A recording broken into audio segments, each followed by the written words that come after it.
നമസ്കാരം. ഞാൻ Soy P Jacob, news desk, brilliant study centre, Pala. ഇന്ന് 2024 മെയ് 14 ചൊവ്വാഴ്ച.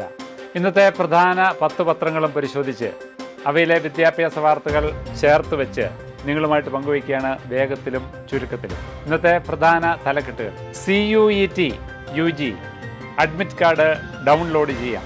ഇന്ന് മാധ്യമ പത്രത്തിൻ്റെ വിദ്യാഭ്യാസം പേജിൽ, അതായത് ജാലകം പേജിൽ, വളരെ പ്രാധാന്യത്തോടുകൂടി കൊടുത്തിരിക്കുന്ന ഒരു വാർത്തയാണ് CUET UG admit card download ചെയ്യാം. രാജ്യത്തെ കേന്ദ്ര സർവകലാശാലകൾ ഉൾപ്പെടെയുള്ള പ്രമുഖ സ്ഥാപനങ്ങളിലെ ബിരുദ പ്രവേശനത്തിനുള്ള ദേശീയ പരീക്ഷയായ CUET UG 2024 അപേക്ഷിച്ചവർക്കുള്ള അഡ്മിറ്റ് കാർഡ് തയ്യാറായി. പരീക്ഷ നടത്തിപ്പുകാരായ ദേശീയ ടെസ്റ്റിംഗ് ഏജൻസിയുടെ exams.nta.ac.in എന്ന സൈറ്റിൽ നിന്ന് ഹാൾ ടിക്കറ്റ് ഡൗൺലോഡ് ചെയ്യാവുന്നതാണ്. മെയ് 15 മുതൽ 24 വരെയാണ് CUET UG.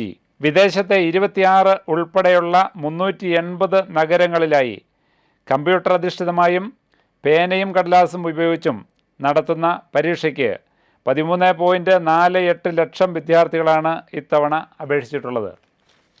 ഇതേ വാർത്ത തന്നെ മിക്കവാറും എല്ലാ പത്രങ്ങളും റിപ്പോർട്ട് ചെയ്യുന്നുണ്ട്. ഇനി മാതൃഭൂമി പത്രം പരിശോധിക്കുമ്പോൾ വിദ്യാഭ്യാസം പേജിൽ പ്രാധാന്യം നഷ്ടപ്പെടുത്താതെ അവർ കൊടുത്തിരിക്കുന്ന ഈ വാർത്ത ഹെഡിങ് ഇതാണ്: CUET UG അഡ്മിറ്റ് കാർഡ്. ഇതിൻ്റെ പ്രാധാന്യം മനസ്സിലാക്കിക്കൊണ്ട് അതിൻ്റെ കണ്ടൻ്റ് എല്ലാം കാച്ചുകുറുക്കിയ രൂപത്തിൽ ഇന്ന് മാതൃഭൂമി ഇവിടെ റിപ്പോർട്ട് ചെയ്തിരിക്കുകയാണ്. ഇന്ന് മിക്കവാറും എല്ലാ പത്രങ്ങളിലും വിദ്യാഭ്യാസ മേഖലയുമായിട്ട് ബന്ധപ്പെട്ട CBSE 10-12 ക്ലാസ്സുകളിലെ റിസൾട്ട് അവലോകനവും അതിനെപ്പറ്റിയുള്ള വാർത്തയുമാണ് മിക്കവാറും എല്ലാ പത്രങ്ങളും റിപ്പോർട്ട് ചെയ്തിരിക്കുന്നത്.